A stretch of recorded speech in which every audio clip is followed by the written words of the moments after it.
नमस्कार स्टूडेंट्स। आज की इस वीडियो में हम कक्षा 10 गणित की अध्याय 7 चैप्टर 7 में जो निर्देशांक ज्यामिति है बोर्ड 2022 में आने वाले अति महत्वपूर्ण प्रश्न से संबंधित प्रश्न आज हम हल करेंगे। इससे पहले भी हम काफ़ी वीडियो आपके लिए ला चुके हैं और जो कि बोर्ड 2022 से संबंधित हैं, वहाँ भी काफ़ी महत्वपूर्ण प्रश्नों को हमने सॉल्व किया है। तो आप उन वीडियो को जाकर हमारे चैनल की प्लेलिस्ट में जाकर देख सकते हैं। तो शुरू करते हैं आज की ये वीडियो। ये प्रश्न भी काफ़ी इम्पोर्टेंट हैं, आप इनको अच्छी प्रकार से तैयार कर लें। तो शुरू करते हैं आज की वीडियो। तो पहला प्रश्न है, हमें दिया है बिंदु -5,6 की x अक्ष से दूरी ज्ञात कीजिए, कि दूरी क्या होगी। देखिए, यह प्रश्न भी काफ़ी बार MCQ यानी कि बहुविकल्पी प्रश्नों में पूछ लिया जाता है, x अक्ष से या आपसे y अक्ष से पूछे। तो ये प्रश्न को हम बहुत ही जल्दी बिल्कुल 1 सेकंड में हल कर सकते हैं। देखिए, ये पहला जो बिंदु है ये x निर्देशांक होता है, दूसरा y निर्देशांक। जब आपसे x अक्ष से दूरी पूछता है तो आप y निर्देशांक, जैसे कि यहाँ पे 6 है तो y निर्देशांक जो दिया है वो लिख दीजिए। अगर आपसे y अक्ष से दूरी पूछता है तो x अक्ष पर जो बिंदु दिया हुआ है, x पर ये दिया हुआ है हमें x निर्देशांक यानी कि 5 माइनस का, तो ये 5 हो जाएगा। ठीक है, लेकिन दूरी बताते समय आपको ध्यान रखना है कि आपको हमेशा प्लस वाला ही साइन लेना है, दूरी हमेशा धनात्मक होती है। तो x अक्ष से दूरी क्या हो जाएगी, यहाँ पर y निर्देश यानी कि 6 मात्रक होगी। क्वेश्चन नंबर 2 में हमें पूछा है बिंदु -6,8 की मूल बिंदु से दूरी क्या होगी। देखने में प्रश्न बहुत ही आसान है, लेकिन ये भी कभी कभी काफ़ी बार पूछ लिया जाता है और कुछ बच्चे नहीं भी कर पाते हैं। तो देखिए, मूल बिंदु के निर्देशांक क्या होते हैं। मूल बिंदु के निर्देशांक होते हैं 0,0। तो आप इस तरीक़ा से प्रश्न को समझिए। तो बे बिंदु हमें दिया है और दूसरा मूल बिंदु होगा 0,0। अब जो हमारा पहला बिंदु होता है उसके निर्देशांक होते हैं x1 और y1, और ये होता है x2 और y2। अब हमने यहाँ पे नोट कर लिया। तो दूरी जो होगी d बराबर, इनके बीच की जो दूरी होगी d बराबर, उसके लिए सूत्र होता है x1 माइनस x2 का वर्ग प्लस y1 माइनस y2 का वर्ग। किन्हीं भी दो बिंदुओं के बीच की दूरी निकालने के लिए आपको हमेशा यही सूत्र प्रयोग करना है। इसको इस तरीक़ा से लिखा जाता है, इसको x2 माइनस x1 का square plus y2 minus y1 का स्क्वायर भी लिखा जा सकता है। अब देखिए, x1 कितना है हमारे पास -6 और x2 0 हो गया, इसका वर्ग प्लस y1 8 माइनस y2 हो गया 0 का वर्ग। तो इसमें से 0 माइनस करेंगे तो -6 ही बचेगा, -6 का वर्ग और प्लस यहाँ पर ये 8 ही बचेगा क्योंकि 0 माइनस कर रहे हैं। अब देखिए, 6 का वर्ग 36 हो जाएगा, क्योंकि माइनस वाली किसी भी संख्या का वर्ग करेंगे तो हमेशा प्लस ही आता है। 8 का वर्ग कितना हो गया 64। तो 36 और ये हो गया आपके 100 हो गए, और 100 का जो होगा वर्गमूल वो हो जाएगा 10। तो यानी कि इन बिंदुओं के बीच की दूरी जो होगी वो 10 मात्रक होगी। किन्हीं भी बिंदुओं के बीच की दूरी आपसे पूछी जाए तो आपको यही सूत्र लगाना है। तो अगला प्रश्न देखते हैं। क्वेश्चन नंबर 3 में हमें दिया हुआ है, यदि बिंदुओं -6,5 और b -2,3 को मिलाने वाले रेखाखंड का मध्य बिंदु P, ये हमें मध्य बिंदु दिया है, तो a का मान ज्ञात कीजिए। मध्य बिंदु दिया हुआ है और हमें इसमें a का मान ज्ञात करना है। देखिए, ये हमें बिंदु दिए हुए हैं a और b, और इनका मध्य बिंदु जो P है a/3 और 4 है। अब देखिए, मध्य बिंदु का सूत्र होता है x1 प्लस x2/2 और y1 प्लस y2/2। ये होता है मध्य बिंदु के लिए। अब यहाँ पहला x निर्देशांक होता है, दूसरा y निर्देशांक। अब यहाँ हमें जो p ज्ञात करना है, p हमारा x निर्देशांक दिया हुआ है, तो इसलिए मध्य बिंदु के लिए x बराबर, तो हम x निर्देशांक लेंगे। तो x बराबर होता है x1 प्लस x2/2। अब देखिए, x का मान हमें ये तो बिंदु जो हमें दिए हैं x1 और y1, ये x2 और y2 होंगे, और ये हमारा x और y है जो हमें मध्य बिंदु है। तो x यानी कि कितना हो गया a/3 बराबर x1 का मान ये हो गया यहाँ पे -6, प्लस x2 दूसरे बिंदु में, ये हो गया -2/2। तो a/3 बराबर -6 और -2, तो ये कितना हो गया, दोनों ही माइनस से जुड़ जाएंगे तो -8/2। 2 से हम इसको कैंसिल कर लेंगे, ये हो जाएगा -4 बार। तो a/3 बराबर -4। यहाँ से क्रॉस मल्टीप्लाई कर लीजिए। जब क्रॉस मल्टीप्लाई करेंगे तो ये होगा a बराबर 3 गुणा 4 यानी कि 4 तिया 12 -12, क्योंकि यहाँ हमें a का मान पूछा गया था। b का मान पूछा था तो y बराबर, अगर ये हमें अज्ञात दिया होता तो हम लगाते y बराबर y1 प्लस y2/2। मध्य बिंदु पूछता है तो केवल आपको ये सूत्र लगाना है मध्य बिंदु के लिए। तो देखते हैं नेक्स्ट क्वेश्चन। प्रश्न संख्या 4। प्रश्न संख्या 4 में हमें दिया हुआ है बिंदु A के निर्देशांक ज्ञात कीजिए, जहां AB वृत्त का व्यास है जिसका केंद्र 2, -3 है तथा B के निर्देशांक 1, 4 है। अब यहाँ पर जो हमें दिया, देखिए इस तरीक़ा से डायग्राम हो गया, ये AB वृत्त का व्यास हो गया और ये केंद्र के निर्देशांक ये हो गए आपके, और B के निर्देशांक हमें ये दिए हुए हैं, हमें A के निकालने हैं। तो हमने मान लिया कि A के जो निर्देशांक हमने x1, y1 मान लिए, तो दूसरा जो हो जाएगा x2 और y2 हो जाएगा। क्योंकि ये वृत्त का केंद्र है, जो हम इसको O मान लेते हैं, ये वृत्त का केंद्र है। वृत्त का जो केंद्र होता है व्यास के बिल्कुल मध्य में होता है, व्यास के बिल्कुल मध्य में होता है, तो इसलिए हम कह सकते हैं O AB का मध्य बिंदु होगा। तो इसलिए मध्य बिंदु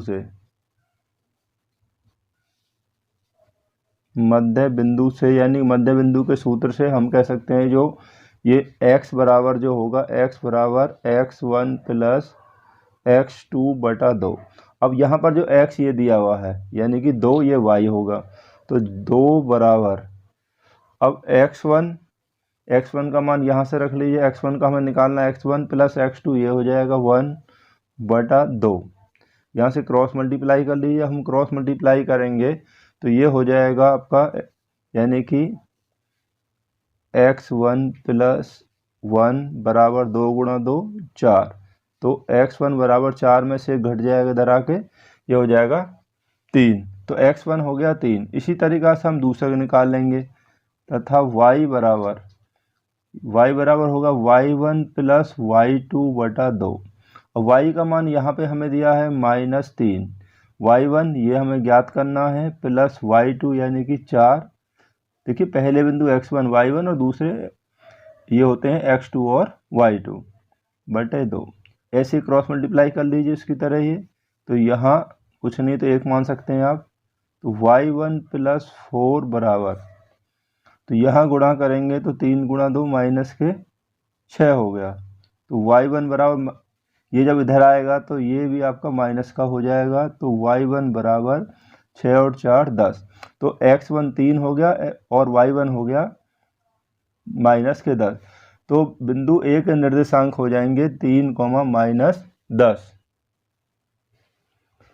तो बिंदु A के निर्देशांक 3, -10 हो जाएंगे। तो देखते हैं अगला प्रश्न फिर। प्रश्न संख्या 5। प्रश्न संख्या जो 5 है, ये प्रश्न काफ़ी भी इम्पोर्टेंट है, इसको भी आप अच्छी ढंग से समझ लें।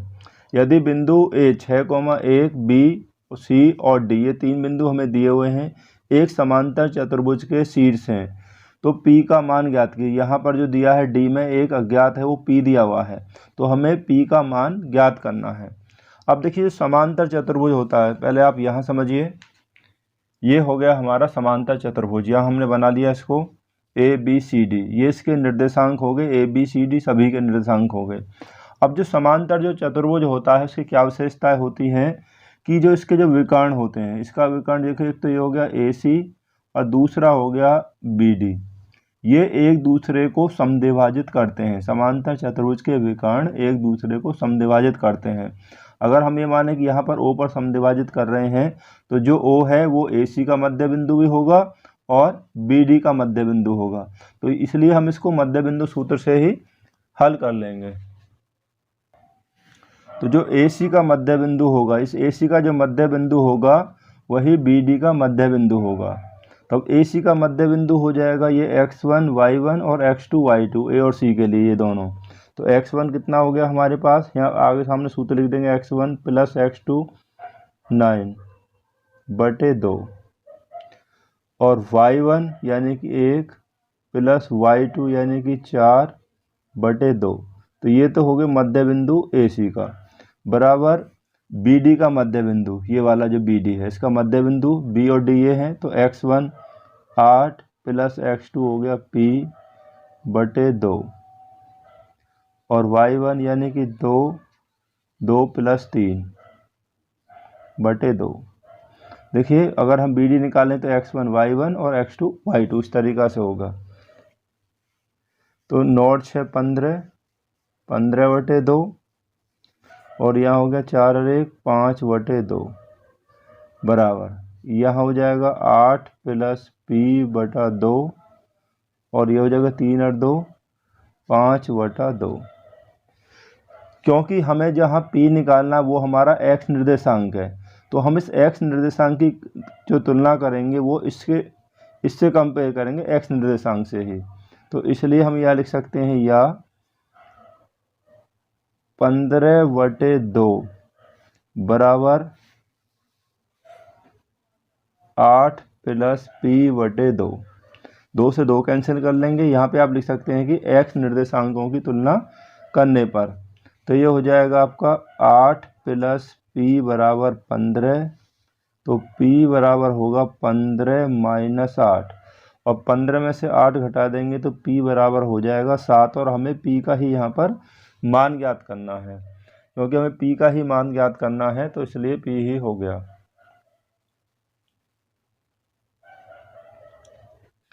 तो देखते हैं अगला क्वेश्चन, प्रश्न संख्या 6। प्रश्न 6 में हमें दिया हुआ है y का वह मान ज्ञात कीजिए जिसके लिए बिंदु P 2,-3 और Q 10, y के बीच की दूरी 10 मात्रक है। ये हमें दो बिंदु दिए हैं और इन दोनों बिंदुओं के बीच की जो दूरी है 10 मात्रक है। तो हमें y का ये जो अज्ञात वो दिया हुआ है निर्देशांक y, इसका मान हमें ज्ञात करना है। तो देखिए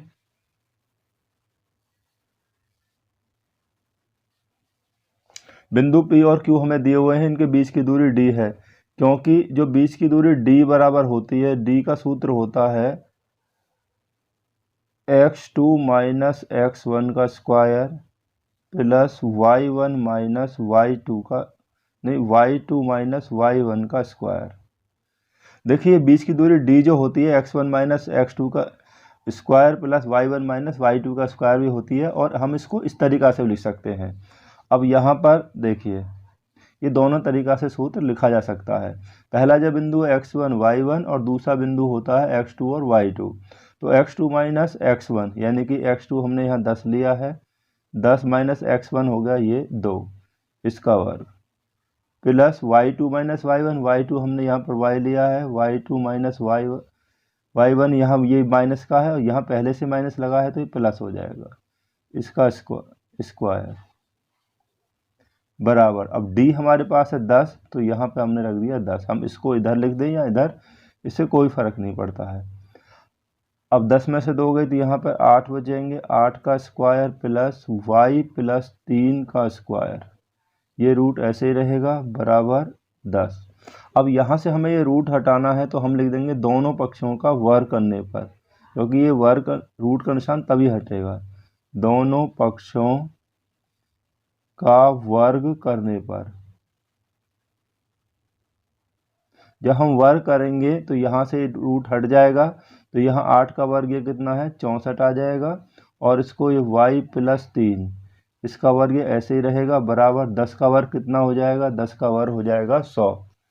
जब हम वर्ग कर रहे हैं तो ये वाला ये जो रूट का निशान है तो वर्ग करने पर ये हट जाएगा, केवल ये आ गया, ये तो अंदर था 8 का वर्ग 64 हो गया और ये ऐसे आ गया बराबर 10 का वर्ग 100 हो गया। अब हम इसको लिख लेंगे y प्लस 3 का वर्ग बराबर, तो यहाँ 64 को इधर ले आइए, 100 में से 64 घट जाएगा तो यहाँ हमारे पास बच जाएगा y प्लस 3 का वर्ग बराबर, यहाँ कितना बचेगा, यहाँ 36 बचेगा। तो हम इसको लिख सकते हैं y प्लस 3 का वर्ग बराबर 36 को हम लिख सकते हैं 6 का वर्ग, 36 को हम 6 का वर्ग लिख सकते हैं। अब दोनों पक्षों का वर्गमूल लेने पर यहाँ पर लिखेंगे दोनों पक्षों का वर्गमूल लेने पर, अगर हम इनका वर्गमूल लेंगे तो हमारे पास हो जाएगा y + 3 बराबर, तो यहाँ हम लिख सकते हैं +-6, क्योंकि प्लस के 6 का वर्ग करेंगे तब भी 36 आएगा और -6 का वर्ग करेंगे तब भी आपका यही आएगा। या y बराबर, तो y बराबर इधर आ जाएगा, तो +-6 प्लस के तो हो जाएंगे -3। आप यहाँ ही सूत्र भी खोल सकते थे a + b का होल स्क्वायर, उस तरीका से वो हो जाता है। तो प्लस पहले इसमें प्लस लेने पर, अगर हम प्लस लेंगे तो प्लस लेने पर क्या होगा y बराबर, तो ये 6 को हम प्लस का रखेंगे 6 - 3, तो ये बराबर हो जाएगा 3। और सेकंड उसमें, अब हम सेकंड उसमें माइनस लेने पर, यहाँ जो हमने निशान लगाया ना प्लस और माइनस, तो एक बार प्लस लेंगे और एक बार माइनस लेंगे, तो अब हम माइनस लेंगे तो माइनस के 6 हो जाएगा, पहले हम प्लस का 6 रखा है अब माइनस का रखेंगे, और ये 3 अब माइनस का ही रहेगा जो पहले जो था वो, क्योंकि ये तो माइनस का ही है, चेंज नहीं होगा। 6 और 3 हो जाएंगे -9। तो यानी कि जो y का जो मान है हमारे पास वो हो गया, हमारे पास एक तो आ गया 3 या -9, इसके ये 2 मान हो जाएंगे, तो इसके y के हमें 2 मान प्राप्त हो जाएंगे। ये प्रश्न भी काफ़ी इम्पोर्टेंट है और कई बार इसको बोर्ड में पूछा भी गया है, सही आप अच्छी प्रकार से इसको भी कर लें। तो देखते हैं अगला प्रश्न। तो प्रश्न संख्या 7 में हमें दिया हुआ है y अक्ष पर स्थित वह बिंदु ज्ञात कीजिए जो बिंदुओं A तथा B, ये बिंदु दिए हुए हैं, इनसे समदूरस्थ है। समदूरस्थ का मतलब हो गया कि इन दोनों बिंदुओं से उस बिंदु की दूरी जो कि y अक्ष पर है वो दूरी समान है। तो देखिए y अक्ष पर हम कोई भी बिंदु जो होगा वो मान सकते हैं, हम y अक्ष पर जो बिंदु होगा हम उसको मानेंगे 0, b, क्योंकि कोई भी बिंदु जो y पर होता है उसका x निर्देशांक हमेशा 0 होगा। लेकिन आपसे ऐसा ही पूछ सकता है कि x अक्ष पर वह बिंदु ज्ञात कीजिए जो इन बिंदुओं से समदूरस्थ है, तो आप x अक्ष पर वह बिंदु जो लेंगे वहाँ पर उसका y निर्देशांक 0 होगा, यानी कि वो आप a, 0 लेंगे। आपको ध्यान रखना है, जब आप x अक्ष पर लेंगे तो y निर्देशांक 0 लेना है, और जब y अक्ष पर लेंगे तो आपको x निर्देशांक 0 लेना है। ठीक है, ये प्रश्न कैसे पूछा जा सकता है, x वाला भी या y वाला। अब क्योंकि बिंदु जो P है वो A तथा B से समदूरस्थ है, इसलिए AP की दूरी बराबर होगी BP की दूरी। तो AP बराबर होगी BP। AP का मतलब है A और P के बीच की दूरी, और BP का मतलब है B और P के बीच की दूरी। जब दोनों बराबर हैं तो इनके जो वर्ग होंगे वो भी बराबर होंगे, यानी कि AP का स्क्वायर इक्वल टू होगा BP का स्क्वायर।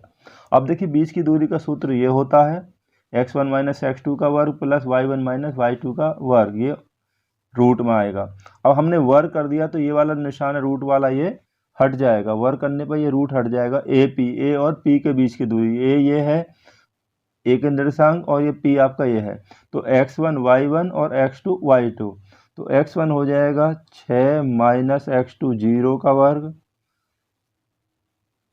प्लस y1 - y2 का वर्ग, y1 5 हो गया और y2 हो गया b, इसका वर्ग बराबर। अब हमने B और P के बीच की दूरी, x1 आपका हो जाएगा -4 और -0 का वर्ग और प्लस y1 - y2 यानी कि इसका वर्ग, ये हो गया इनके बीच की दूरी।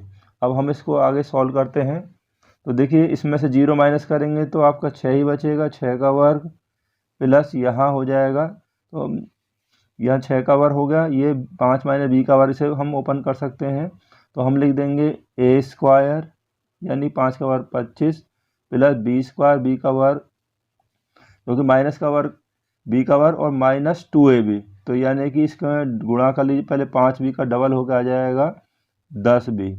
ऐसे यहाँ हो गया, इसमें से 4 में से 0 घटाएंगे तो -4 का वर्ग हो जाएगा, यहाँ पर 16 हो जाएगा, a - b का होल वर्ग, तो a का वर्ग प्लस b का वर्ग और -2ab, गुणा कर लीजिए 3b, इसका 3b का डबल होकर आ जाएगा 6b। इस तरीक़ा से हमने 6 का जो वर्ग किया इसे भी हम यहाँ 36 ही लिख लेते हैं। देखिए 6 का वर्ग 36 ही, डायरेक्ट इसको लिख लेते हैं, 36 हो गया। अब 36 और 25 इनको हम यहाँ यहीं पहले 20 स्क्वायर से ये 20 स्क्वायर कैंसिल हो जाएगा, क्योंकि इसको हम इधर लाएंगे तो एक प्लस और माइनस हो जाएगा। 36 और 25 ये हो जाएगा आपका 61 हो जाएगा। 61 माइनस के 10 बी बराबर 16 और 9 ये हो गए आपके 25, 16 और 9 25 हो गए माइनस 6 बी। अब आप 6 बी को इधर ले आइए तो माइनस के हैं तो ये माइनस के 10 बी है यहाँ पर, ये इधर आएंगे तो प्लस के हो जाएंगे 6 बी बराबर यहाँ 25, ये इधर आएंगे 61 प्लस के तो इधर आकर पक्षांतर करने पर हो जाएंगे माइनस के।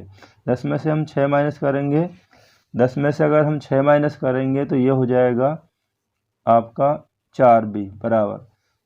अब यहाँ 61 माइनस वाले ज़्यादा हैं प्लस वाले कम हैं, तो 61 में से 25 घटाएंगे, 6 में से 5, 11 में से 5 यहाँ 6 हो जाएगा, 5 में से यहाँ यानी कि 36, माइनस से माइनस कैंसिल हो जाएगा। बी बराबर 4 से 36 में भाग देंगे तो 9 बार चला जाएगा, तो बी बराबर 9 हो गया।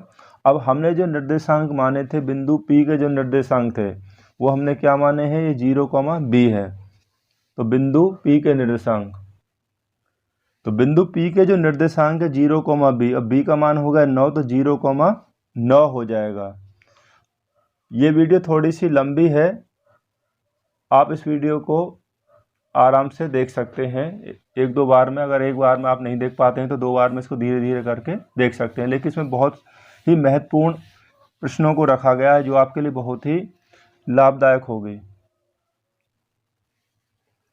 क्वेश्चन नंबर 8 में हमें दिया हुआ है उस बिंदु के निर्देशांक ज्ञात करें जो बिंदुओं -1, 7 और 4, -3 को मिलाने वाले रेखाखंड को 2:3 के अनुपात में विभाजित करता है। तो हमें विभाजन बिंदु जो 2:3 में इन बिंदुओं को बांटता है उसके निर्देशांक हमें ज्ञात करने हैं। तो देखिए इस तरीका से प्रश्न हो गया। बिंदु हमें ये दिए हुए हैं, जो बिंदु होते हैं वो x1, y1 और दूसरा बिंदु होता है x2 और y2, और जो हमारा अनुपात होता है अनुपात को हम m1 और m2 मान लेते हैं। तो विभाजन सूत्र से क्या होता है, विभाजन सूत्र होता है x निर्देशांक के लिए होता है m1 x2 plus m2 x1 बटे m1 प्लस m2, ये होता है x निर्देशांक। और जो y होता है यही सूत्र होगा, बस जहाँ x है वहाँ पर आपको y रख देना है। जैसे m1 y2 plus m2 y1 बटे m1 प्लस m2। आप ये पहले वाला सूत्र याद कर लेंगे x वाला, तो वही y का होता है, बस उसमें x के स्थान पर आपको y रख देना है। देखिए अब इनकी वैल्यू आप ध्यान से रख दीजिए। m1 आपका 2 है, m1 x2 यानी कि 4 प्लस m2 3, x1 माइनस के 1 हो गए, m1 plus m2 2 plus 3, m1 y2 m1 यानी कि 2 y2 माइनस 3, आप ऐसे गुणा कर सकते हैं ऐसे भी, प्लस m2 y1 यानी कि 7, m1 प्लस m2। बस आपको ये मान बड़े ध्यान से रखने, इसके बाद अब ये कैलकुलेशन यहाँ से कुछ आसान हो जाएगी। 4 गुणा 2 8 हो गया, और 3 एकम माइनस के 3 हो गया, 3 और 2 5, 3 दूनी 6, माइनस के 6 हो जाएंगे क्योंकि माइनस है, और 7 गुणा 3 21, 7 गुणा 3 21, 3 और 2 5, 8 में से 3 गए तो यहाँ बचेंगे 5 बटे 5, और यहाँ 21 में से 6 गए तो 15 बटे 5। अब हम इसको काट सकते हैं, 5 से 5 कैंसिल हो जाएगा एक बार, और 5 से 15 हो जाएगा 3 बार। तो ये निर्देशांक जो हो जाएंगे 1,3। तो विभाजन सूत्र इसी तरीका से आपको याद कर लेना है, ये भी आपसे काफ़ी पूछ लिया जाता है। तो देखते हैं अगला प्रश्न, प्रश्न संख्या 9। क्वेश्चन नंबर 9 में हमें दिया हुआ है यदि बिंदु 8,1 k, -4 तथा 2, -5 संरेखी हैं तो k का मान ज्ञात कीजिए। देखिए संरेखी का मतलब होता है कि ये तीनों बिंदु एक ही रेखा में हैं। यदि ये तीनों बिंदु एक ही रेखा में हैं तो इन बिंदुओं से बने त्रिभुज का जो क्षेत्रफल होगा वो 0 यानी कि 0 होगा। तो वही सूत्र हम लगाते हैं। तो देखिए काफ़ी इम्पोर्टेंट क्वेश्चन है, इसमें k या किसी का भी मान पूछ लिया जाता है, या कभी कभी आ जाता है कि सिद्ध कीजिए कि बिंदु संरेखी हैं। तो हम इनसे बने त्रिभुज का क्षेत्रफल ही ज्ञात करेंगे, तो वो क्षेत्रफल हमारा 0 होना चाहिए। अगर संरेखी दिए हैं, k का मान पूछ रहा है या p का या a का, तो हम इनका जो क्षेत्रफल है बराबर 0 के रख देंगे। तो क्षेत्रफल जो होगा, क्षेत्रफल का सूत्र होता है 1/2 x1 y2 माइनस y3। इतना आपको ध्यान रखना है। अब यहाँ x1 है तो यहाँ x2 हो जाएगा। अब y2 और y3 है तो 2 के बाद यहाँ 3 हो गया और 3 के बाद यहाँ 1 हो गया। अब x1 x2 और यहाँ पे आ जाएगा x3। इसके जो क्रम होते हैं 1 2 और 3 और फिर 1, यानी 1 2 3 और फिर 1, इस क्रम में आता है। x1 x2 तो x3 हो गया। अब यहाँ 2 के बाद 3 और यहाँ 3 हो गया। अब यहाँ 2 के बाद यहाँ 3 हो गया और 3 के बाद यहाँ 1 होगा। अब यहाँ पे देखिए, अब यहाँ पे क्या आ जाएगा, यहाँ 3 है तो 3 के बाद क्या आएगा 1, तो यहाँ हो जाएगा y1 और 1 की जगह हो जाएगा y2। तो ये क्षेत्रफल बराबर हम रख देंगे 0 के, क्योंकि ये हमें दिया हुआ है कि संरेखी है। अगर 1/2 आप नहीं भी लिखेंगे क्योंकि यहाँ 0 है तो कोई बात नहीं है, तो आप इसको छोड़ भी सकते हैं। x1 पहला जो बिंदु है x1 y1, x2 y2 और x3 और y3 होगा। x1 कितना है यहाँ पर 8 हो गया, y2 माइनस y3 यानी कि -4 और y3 हो गया माइनस के 5, यहाँ पहले से माइनस लगा है तो प्लस हो जाएगा। प्लस x2 कितना है k है और y3 minus y1, y3 -5 minus y1 1 हो गया। प्लस x3 का मान हमें दिया है 2, y1 माइनस y2 तो y1 है आपका 1 और y2 हो गया माइनस, पहले से माइनस है यहाँ पे लगा हुआ, ये भी माइनस है तो ये प्लस हो जाएगा बराबर 0। बस आपको यही मान ध्यान से रखने सभी। अब देखिए 8 गुणा 5 में से 4 गया तो 1 बचेगा प्लस का, और प्लस 5 और 1 कितना हो गया माइनस के 6 हो गए। 6 की गुणा इसमें करेंगे तो ये हो जाएगा -6 के, और प्लस यहाँ हो जाएगा 2 गुणा 4 और 1, यहाँ होगा 5 बराबर 0। 8 एकम 8 हो गया, माइनस के 6 के, 5 गुणा 2 10 बराबर 0। 10 और 8 कितने हो गए, ये प्लस है ये प्लस है तो ये हो गया 18, माइनस के 6 के प्लस 18 बराबर 0। माइनस के 6 के बराबर इधर आ जाएगा -18 हो जाएगा, पक्षांतर करने पर माइनस से माइनस कैंसिल, तो 6 के बराबर 18 तो k बराबर 6 से 18 कैंसिल हो जाएगा 3 बार, तो जो k का मान है वो 3 हो जाएगा। क्वेश्चन नंबर 10 हमें दिया हुआ है, बिंदुओं -3, 10 और 6, -8 को जोड़ने वाले रेखाखंड को बिंदु -1, 6 किस अनुपात में विभाजित करता है। यानी इन दोनों बिंदुओं को जोड़ने वाले रेखाखंड को ये बिंदु किस अनुपात में विभाजित करता है। तो ये वाले जो बिंदु है x1 और y1 होगा और ये x2 और y2 होंगे। ये जो बिंदु जो जोड़ने वाले हैं, ये जो बिंदु है इसको x और ये y है, तो अनुपात हम मान लेंगे m1 और m2 मान लेंगे। देखिए इस तरीक़ा से ये हमारा क्वेश्चन हो गया। तो यहाँ हमने मान लिया कि माना अनुपात m1 और m2 है। ये जो बिंदु होगा x1 y1 और x2 y2, और ये जो बिंदु है जो विभाजन बिंदु है इस ये x और y होंगे। तो विभाजन सूत्र से क्या होगा कि x बराबर होता है m1 x2 plus m2 x1 बटे m1 प्लस m2, ये होता है विभाजन सूत्र से। अगर हम y भी लगाएंगे तब भी वही मान आएगा, तो इसलिए 1 से ही हम अनुपात ज्ञात कर सकते हैं। अब x हमें कितना दिया है -1, तो x हमें दिया है -1 बराबर m1 हमें ज्ञात करना है x2 का मान हमारे पास 6 है प्लस m2, ये भी हमें ज्ञात करना है। x1, तो x1 हमारे पास है -3 बटे m1 प्लस m2, जो हमें ज्ञात करना है। यहाँ से हम क्रॉस मल्टीप्लाई कर देंगे इन दोनों से। जब यहाँ क्रॉस मल्टीप्लाई करेंगे तो यहाँ कुछ नहीं है तो 1 मान लीजिए, इसकी गुणा इसमें करेंगे पहले हम, तो इसमें हो जाएगा, तो ये आएगा आपका 6m1, इसकी करेंगे तो -3m2 बराबर 1 से इसमें करेंगे, माइनस का 1 है तो ये माइनस के m1 और माइनस m2, क्योंकि 1 से गुणा किया है, माइनस का है तो ये माइनस में आ जाएंगे। 6m1 माइनस m1 है, m1 के पास लाइए तो इधर आके प्लस हो जाएगा m1 बराबर, ये माइनस से इधर आके माइनस वाला प्लस हो जाएगा, तो 3m2 माइनस m2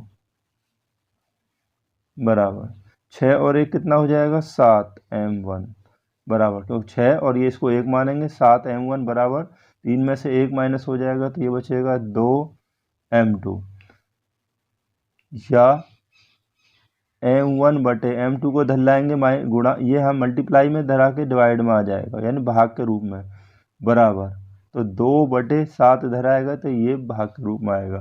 2/7, अब ये कैंसिल नहीं हो रहे तो हम लिख सकते हैं कि m1 अनुपात, भाग का मतलब ये होता है अनुपात, बराबर ये हो जाएगा 2:7। तो ये जो बिंदु हमें दिया है, इन दिए हुए बिंदुओं को 2:7 के अनुपात में विभाजित करते हैं। अगर हम y से भी इसको निकालते, दोनों ही निकालते, तब भी हमारा आंसर वही होगा। तो मिलते हैं आपसे जल्दी ही एक अगली वीडियो में। आप इन प्रश्नों को अच्छी प्रकार से तैयार कर लें। मुझे उम्मीद है कि इन प्रश्नों को करने से आपको बहुत ज़्यादा लाभ मिलेगा और परीक्षा में आपके अच्छे अंक प्राप्त होंगे। Thank you.